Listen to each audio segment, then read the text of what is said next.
All right, welcome back to Beyond the Protocol. I am so excited today to have our guest, Jason Spivey, who is the founder of Unifora and a clinical tech strategist in our world of clinical trials. And I know you and I have had the opportunity to have a really awesome conversation. So I'm so excited that we get to bring that to the folks that enjoy listening in on Beyond the Protocol.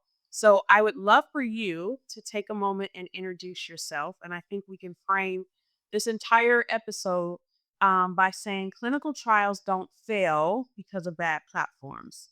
They fail when we, as the operations folks and the teams, don't fully understand how to utilize them and we're under pressure and we just haven't connected the dots properly to make it all go. So I'm so happy you're here, and I would love for you to introduce yourself and tell us about your background and how you arrived to where we are today. Yeah, thank you so much, Melody, for having me. It's my pleasure to be here. So, my background is in obviously in clinical technology of late, but it started in more of a technology infrastructure capacity. So, it's servers and networks and those types of components that you traditionally think of. And there's some strategy and solutions, as part of that work, right? But kind of in at an adjacent fashion, right? And not part of the every single day work. But after a few years in my career, that sort of started to shift into more of a strategy and solution role. Mhm. You're talking over 20 years ago now. And then about 16, 17 years ago, I had an opportunity to take a role at a pharma company, a biotech company that's a sponsor, they're a top 10 sponsor in the industry. And it was a great opportunity. When I got there, the hiring manager actually gave me an opportunity and said, "Look, we actually have a few roles I think you'd be a good fit for. We have some in digital forensics and e-discovery, those types of things, or like monitoring of devices and again, more traditional roles." And she said, "But I think you have another role here that I you'd really be interested in, and it's around solution design and service delivery for bringing our suite of technology services in-house and enablement, right, for all our third parties across the company. So not just clinical research or R&D type functions, right, but marketing and legal and operations, all of those pieces. And so that was really the launching pad to get me towards clinical research. I was supporting a heavy part of that was in R&D, so clinical research and labs and all that type of thing. And then that just sort of headed off into more and more clinical research. And then I got into specific clinical research vendor roles and I supporting have to tell these you, yeah, go ahead. I have to tell you, I have never been at a company where the role you just described that was Mhm. offered to you existed. But oh my goodness, if it had, what a difference it would have made. I tell you, I consider myself extremely lucky, not only for that opportunity, because it was such an eye opener to Right. what my true passion is in technology. So the reason why I went to that company in the first place is medical science is my second biggest passion behind tech, and I thought, "Well, that'd be kinda cool to kinda bridge the 2 somehow." Little did I realize how much of an opportunity I would have to really dive in that deep and roll my sleeves up over the years to learn more about all the things that go into bringing medicines and life-saving technologies, right, and to patients and things like that. So, it was such a benefit, and I had such a great mentor and manager at the time who brought me into all that, which I'm so grateful for because I would not be anywhere near the path I'm on now without her. But yeah, it's been such an interesting trajectory from there. I love this. And the past several years, I focused specifically on clinical trials. So I've worked for a few different vendors, supporting things like RTSM and 𝗨හි𝗶𝗳cie and e-consent, telehealth, those types of functions. Mhm. And you work heavily with study design to understand it, market for improvement, those types of things, right? And then deploy your product based on the needs of the study team. And then more recently, I launched Unifora, as you mentioned, which is an independent consulting firm that focuses on the challenges we see um, across the industry for different roles. So we service sponsors and sites and tech vendors with the different operational gaps or the management gaps, right? So at our core, what we do is unify strategy, delivery, and management of clinical research technology.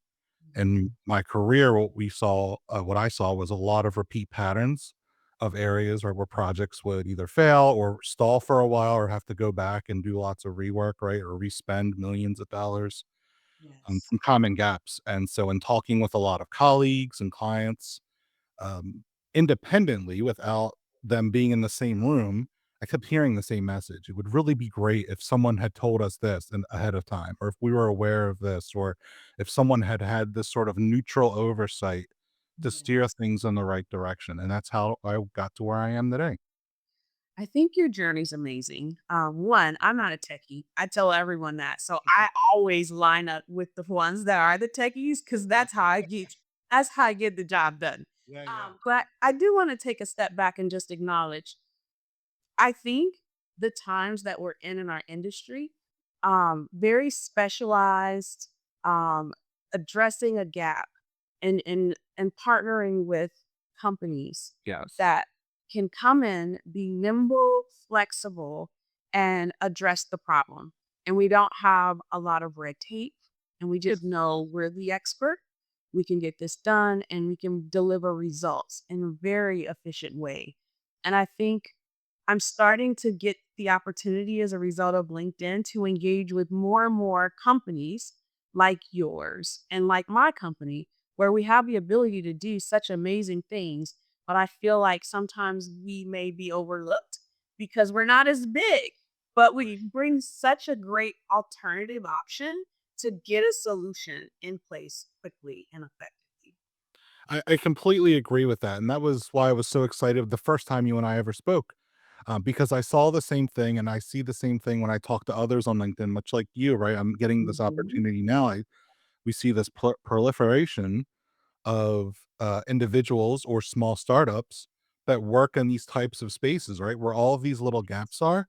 And I think the big driver behind that is we're seeing studies that aren't being um, put together, or they don't have the same components the same way they did 15 and 20 years ago, where a more traditional oversight model or execution Yes, model was practical. Not to say that those pieces don't have a role, I right? do. But I think they absolutely have a role. But there's so many more very specific and very nuanced details that go into newer trials, whether it's things like decentralized trials, right, or very specific therapeutic areas or therapies that are being, tested out in these trials, or even academic studies. I've seen some really interesting heat and efforts there, and I think that because of that, that's where you're seeing this need for additional support and niche support in those areas, because those are the areas that aren't fulfilled, and then teams are left kind of spinning their wheels, right, for days or weeks or months. Or answers Getting or that solution. solutions. Yeah, Absolutely. yeah. Yes.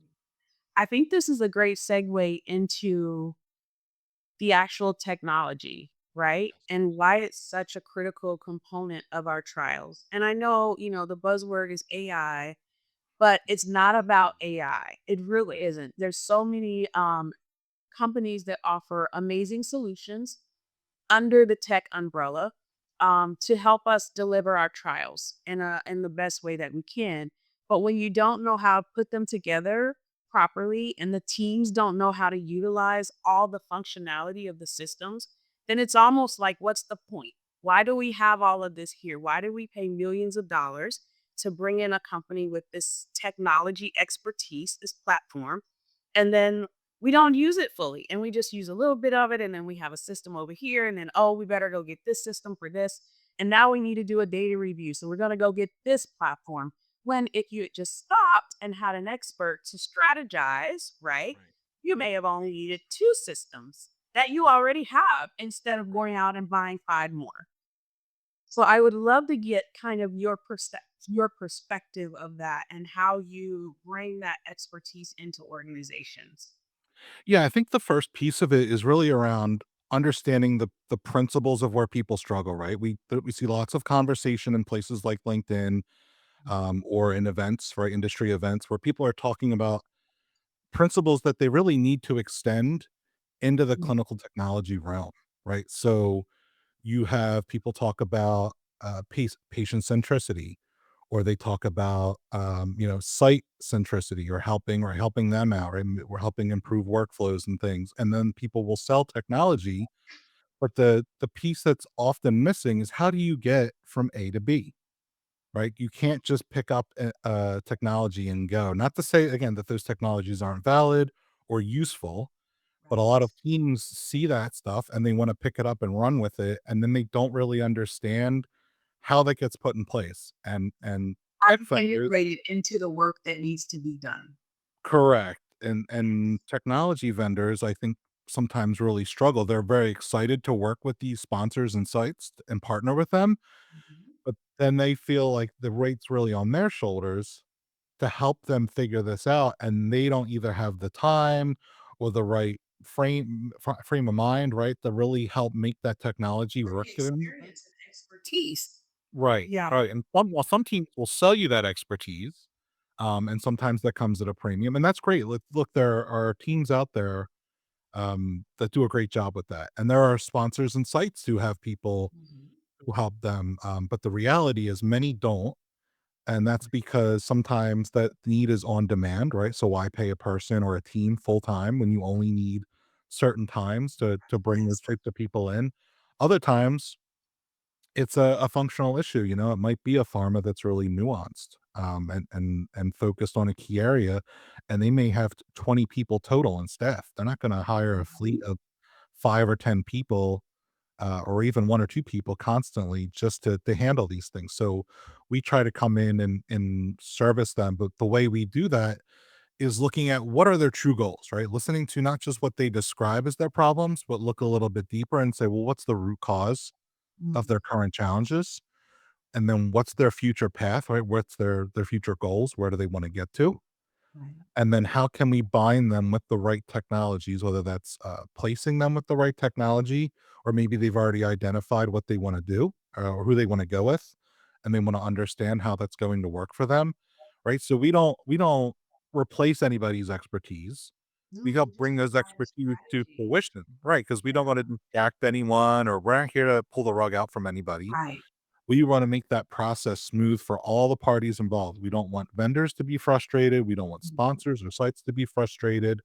The deployment process in itself can be frustrating. It can take months, and it's really Yes. time consuming and Yes. distracting from the work you're doing. Especially when people don't know the how. So you say, okay, we're gonna bring this system in-house. We're gonna get this platform, but we don't want to spend a lot of money. So we're gonna use the out of the box, right? Right. Which oftentimes doesn't meet what we need it to do, but we need to save money. So we're just gonna use the out of the box.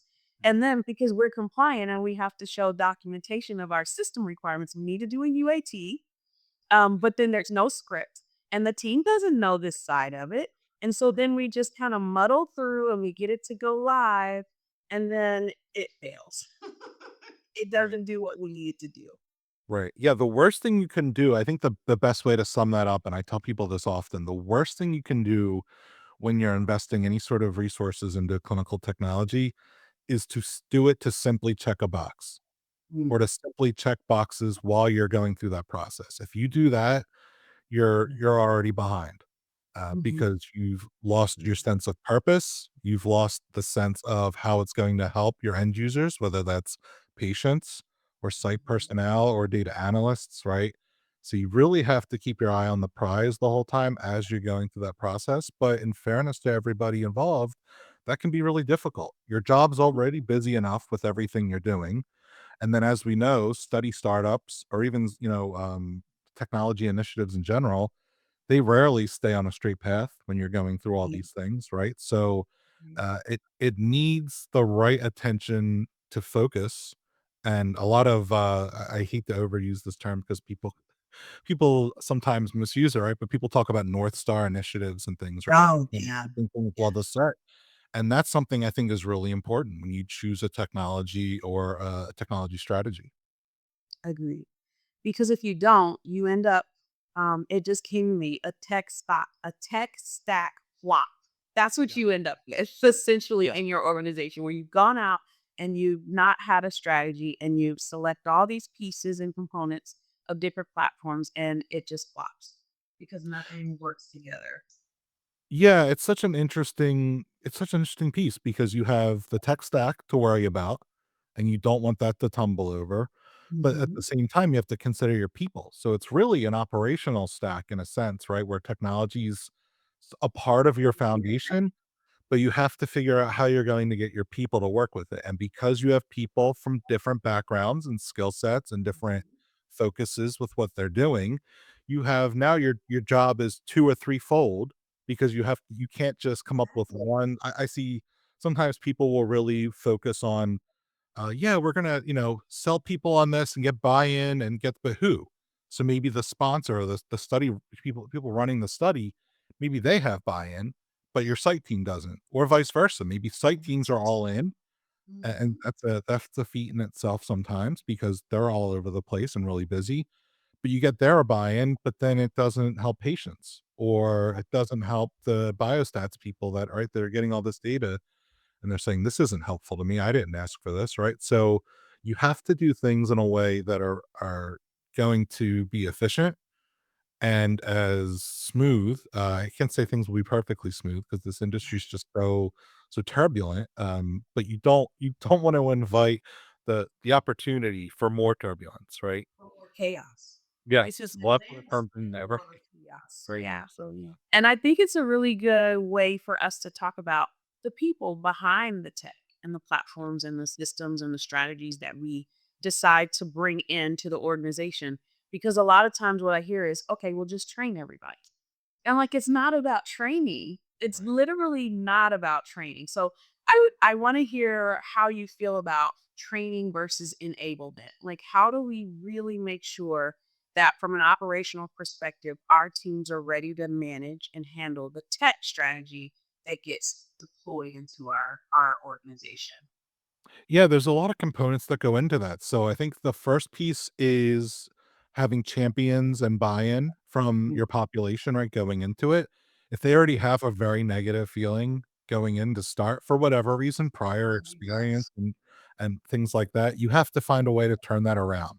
Yes. Right. And so I think having a strong champion from leadership who can help bring a more positive feeling to your audience, that's the first part, because now anything else you involve them with is going to make them much more receptive.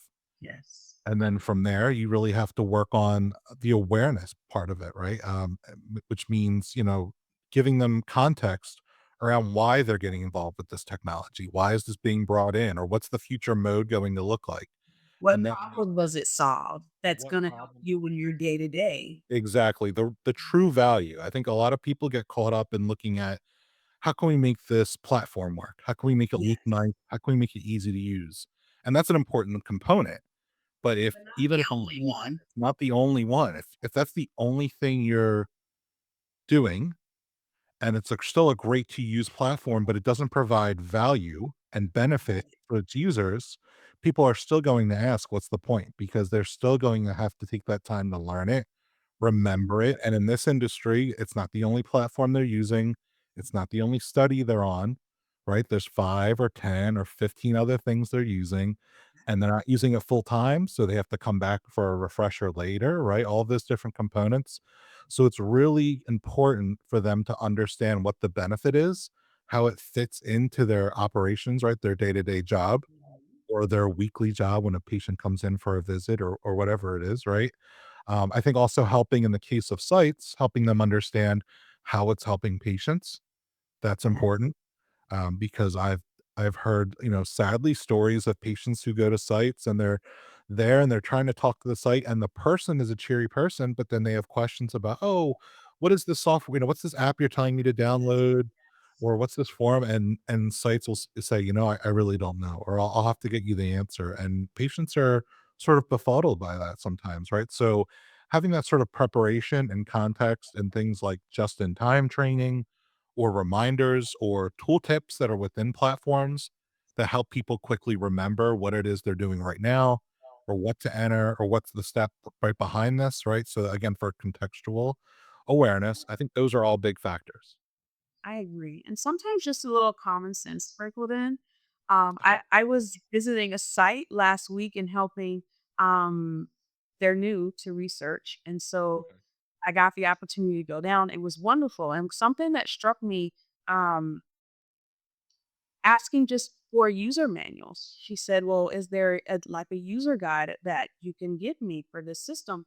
And I remember like not that long ago, vendors did have you had user guides for study coordinator, the sponsor, like different roles that the system had. But that seems to be going away. And I had to tell her no. And then I went to the vendor and said, "Do we not have this available for our site staff?" And like, "Oh, just send a question in the help functionality in the system." And I'm like, that's not common sense. Why don't we just have a guide to give them initial walk me through the system when I need to do X before I go to the level of reach out to the help desk. And Yeah. it was kind of like embarrassing a little bit for me to have to say, "No, there's no user guide for you. Even though you're new and you're just now getting in the system, we don't have that." Yeah, it's amazing how often this has actually become a hot topic lately. A lot of people are talking about how do we improve, investigator meetings and the SIV process and put things like that, because those are exactly the types of gaps people are seeing more and more of. And not only I think platform specific user manuals, but study specific manuals, right? I mean, people are just leaning on the protocol and saying, well, just do what the protocol says. But as we know, besides doing a massive document, right, there's a gap in what the clinical protocol is versus what an operations manual, not only for the site, right, how they operate is a little bit different than what just the protocol says. Yes. But then if they're using the technology as well, right, there's some sort of guidance that needs to be behind that to say, Exactly, in because order the for you protocol to gives do us this the and that. study, right? But it doesn't necessarily then we take what we need from the protocol and we build our systems. We pull in the data points we need or what we need to collect here. But that doesn't always translate equivocally, right, to the protocol. And so we just can't say, go look at the protocol because that doesn't give us what we need. Right. No, that's exactly right. Again, it's all around context. People being having, different ways to quickly understand what it is they need to do, but why. Not just how, but why they're doing that, and I think when you add that piece in, that makes things move much more fluidly. Agree. I agree. And I think when you add that piece in and you look at it from that kind of bird's eye view, it also takes us over to leadership. And how do we bring leadership in? They're the ones that approve the use of this technology and these platforms, and they open up the budgets for us to bring this technology into our teams and our departments. But then how can leadership utilize the same platforms? Because a lot of times what I find is we have all of these systems, they do give an output, we can get metrics, but then we get the same questions from leadership over and over and over again, or they want a separate dashboard built, or we have to present it in a slide deck every week, and the information's right here in the system. Like we can get our leadership to see what they need to be able to report in their world what's going on with the trials. And so I would love to know kind of your perspective how leadership can play a role in this as well. So I think leadership has 2 big important roles, right? One is, of course, understanding the benefit of a technology or a technology strategy overall, right? Understanding where they really wanna go, what problems they're trying to solve, what benefits they're hoping to realize with this. I think oftentimes, again, leaders are very busy people too, Yes. and they get swept up in sometimes the flashiness of a option or a solution that's out there for them. And on paper, it sounds great, but, they have to really understand what's the realized value to come from that. So I think taking the time to work with the team, a leadership team or a, project team that can really help flesh those things out a little bit more, right? I think leaders should feel really empowered to not have to put that entire weight on their shoulders, right? And if they wanna start a committee to go out and look at, what are the problems we really need to solve, or what options are there to bring things in-house, or I don't mean necessarily in-house, but, to bring things into our operating model to make the success, right? What are those things? Rather than, a quick one-off decision because there's pressure to move, especially you mentioned AI earlier. I think we see a lot of that right now. Not that AI can't bring a lot of value potentially, but sometimes there's this pressure, I think, especially because it's such a buzzword, to sort of Yes. sort of shoot from the hip in decisions, right? Oh, that one sounds really good. We need to bring that in because that's going to sound Yeah, great in let's the do future. All that. right, exactly. So I think, one piece is to tell leaders to be a little bit more metered, but not feel like they have to, body that all themselves, right? That to bring in other people in their team, bring in your science officer, bring in your clinical ops director, right? Please, people like that to help kind of work together and figure out your problems and your paths forward.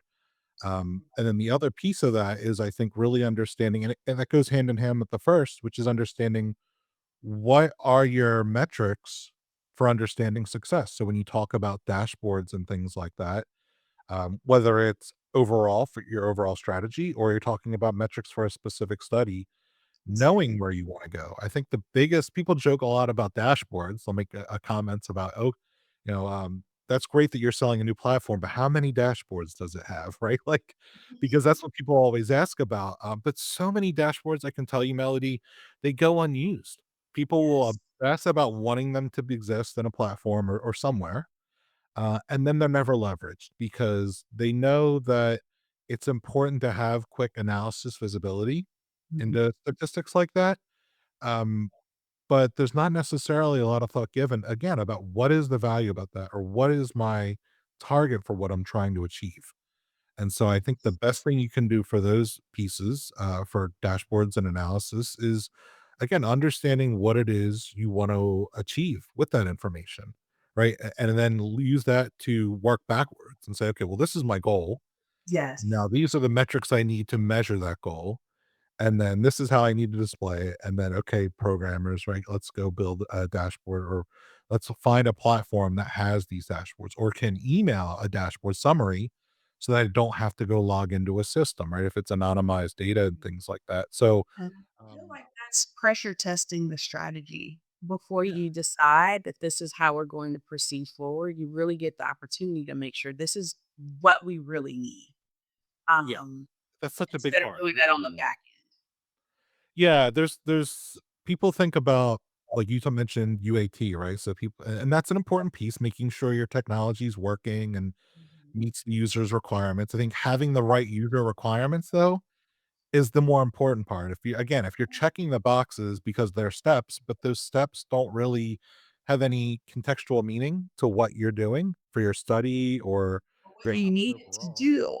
Right. What you need it to do. Right. Then what's the benefit? You're spending all that time going through a process that isn't actually bringing you value. So it's just that same concept, right? Applied at different stages of your technology adoption process, right? You have a very high level process you have to look at, then you have very, niche level or detailed level steps in that process where how does it serve the patient?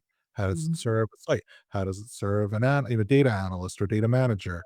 All these different components. And then, of course, at the end of the day, you have to say, well, how do all of those individual pieces Work serve my together. broader strategy? And so Yes. for a site, that might be their strategy might be, or their goal might be making their operations more efficient or taking workload off of their site staff.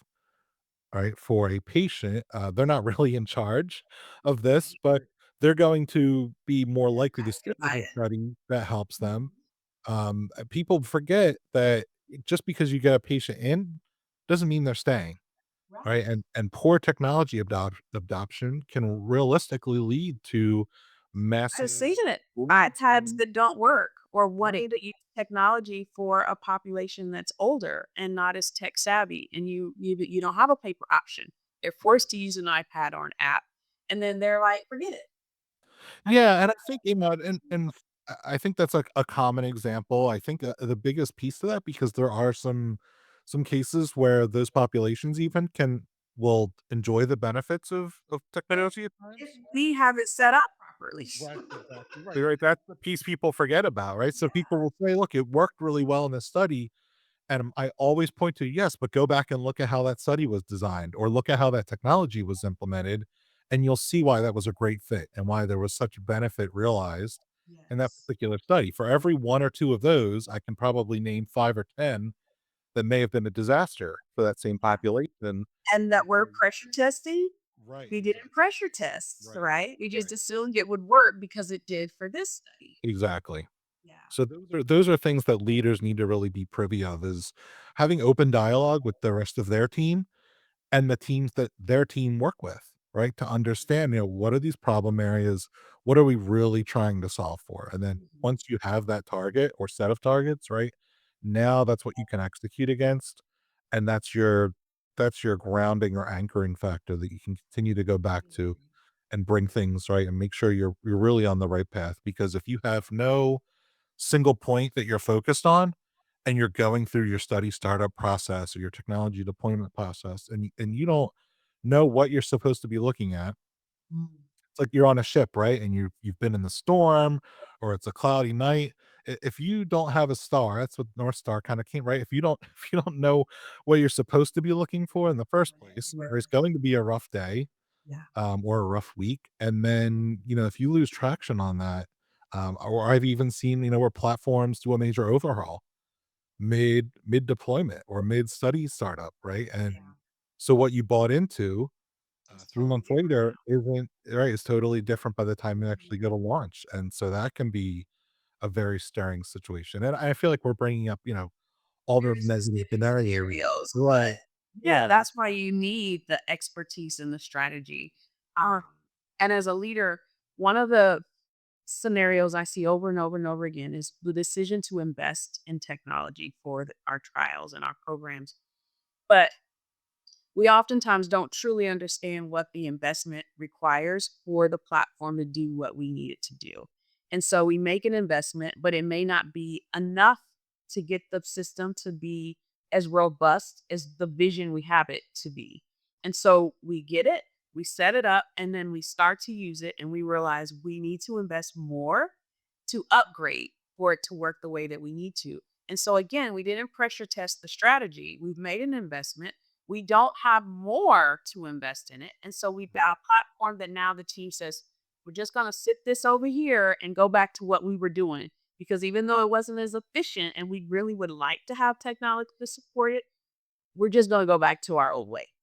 And then you have systems and platforms and technology that's just collecting dust, and we're paying a vendor for that system that's not being utilized. And I think that's something leaders should really make sure we've got a proper strategy that we pressure tested and we know the system's going to provide the capabilities that our organization and teams need it to do. Yeah, that's completely true. Look, the reality is, and this is going to sound a little harsh, right? But user experience goes beyond what's on the screen. It's about the Mhm. impact the technology is having with everyone involved. And to your point, if you're only saving 20% of your time in one area, or 20% of your effort or your cost in one area, but you're doubling the burden for your sites and you're doubling the burden for your patients, that's a huge negative impact, right? You've failed at that point. Yeah. You don't understand the role that technology is meant to have in your study, or you don't have the capacity, the resources, or the experience, right, to understand how to make that technology work for you. Mhm. And you don't want that failure, which I think is why teams are sometimes reluctant to invest in the Mhm. technology. They know it's a big question mark, and they know that if they miss the mark, that's a big loss. So I think in some ways, people who are hesitant are, at least I would say, they're wiser in some aspect, because they understand the negativity, the negative impact that can come if they're off the mark. However, you can't just sit still waiting for the perfect solution, because you're also never going to iterate and make any sort of improvement. So you have to be strategic about when you make those leaps, and maybe they're not great leaps. Maybe sometimes you're making little jumps or just little steps. But Um, calculated. Calculated, right, and Yeah. and that can come in increment. People think sometimes, they like to think in terms of 10x improvement, and guess what? 10x improvement sometimes comes with 10x more cost, right? Yes. So you have to really pick and choose your opportunities for advancement there, and that can come in different ways. It's not just if people talk about monetary spend, they don't think when we're talking about people often, they don't think about the people spend, the people cost Yes. that comes with a poor implementation or a poor decision Not just the time, right? People sometimes will think about, oh, I wanted to do some, I didn't like that I had to hear doing, I couldn't, it was going to take me 12 weeks. I pushed for 6 weeks. Now it's taking me 36 weeks Yes. because I push things too fast. And so they may think, and this doesn't even happen sometimes, but they may think about that gap. But what I think is often missed is the time consumption of your users. If you're if you get buy-in and you're moving forward, but it's very poorly designed or implemented, and your burden and your subsequently your time investment from all of your users, Yes. that's every time they go through that same task. So if it took them twice as long and they do that task 10 times a day or 10 times a week, that's right, it's exponential, and that's just one user. You have 1,000 users across your study because you're a big global study. Now that's happening every time, right? And if your dropout rates for your study are high for the same reasons, right? Costs are not only immediate financial, it impacts your recruitment, your retention, um, trust in you to be able to run this program. And then when you're ready to go and do another program, is the site going to be as excited to continue? Right. Because it was really hard this last time with those types of challenges. So it's just, it has a domino effect for sure. Yes. Yeah, For sure. absolutely. And I think that's a lot of what negative impact has a domino effect, but so does positive impact. And I think Yes. that's the real key to all this, right? Is when you're looking into this, that's your purpose. Is Yes. understanding why are we spending a little more time now, right? And short-term pain for long-term gain is really a really watered down version of that, right? Saying, hey, if we take a few more weeks to think about this and really what we're trying to achieve, Mhm. that's really going to get us at the door much more quickly, in the long ride. And it'll really Sustain help us people. on the positive side Right. longer. Yeah, and that's not just again for the immediate financial benefits or the immediate timeline projections and things, but that's going to be your ongoing domino effect impact. Your sites are going to be much more happy, your patients are going to be much more happy, and that's just forward momentum for your future And studies, the for any future opportunity to have changes. better data. The Right, opportunity to absolutely. have better data, because Absolutely. that's Which is real what what that's what's important. people are doing. Yeah. No, I think this has been an incredible discussion. So I'm so glad we did this today. And I want to leave on a positive note. I really would like to know, like, what do you see as, for great things in terms of technology and this intersection between tech and clinical and moving our trials forward? I think the biggest thing technology is going to serve us in the next few years is better automation and better insights. So people, I don't want to use the term AI because I think Yeah. people overuse that for a lot of different things, or they think that's going to be sort of a genie in a bottle that they're unlocking. But in some cases, it will be AI. I think I'm actually writing a piece right now talking about intelligent automation, and how that people will throw the AI label on that, but they're really two different things. And I think Yes. technology tools that give us better insights into our data and keep things on rails a little bit more fluidly Mhm. are a really important aspect. I think where we need to be careful is including human in the loop and not forgetting, where humans play a role in all of this, right? And so we have to find interesting ways. I think sometimes people talk about human in the loop and they quickly they want humans to just serve as a checkbox, right? And say, okay, well, everything looks good. But I think there needs to be a nice, strong interaction. But I think those things are coming. I think the Mhm. people that work with that are coming and they're going to refine their skill sets. And I Mhm. think new technology that works with humans and not in place of humans, I think you're going to see more focus in that, supporting patients, again, supporting sites, supporting data management type roles. Those things are coming. And I think that's really exciting for people.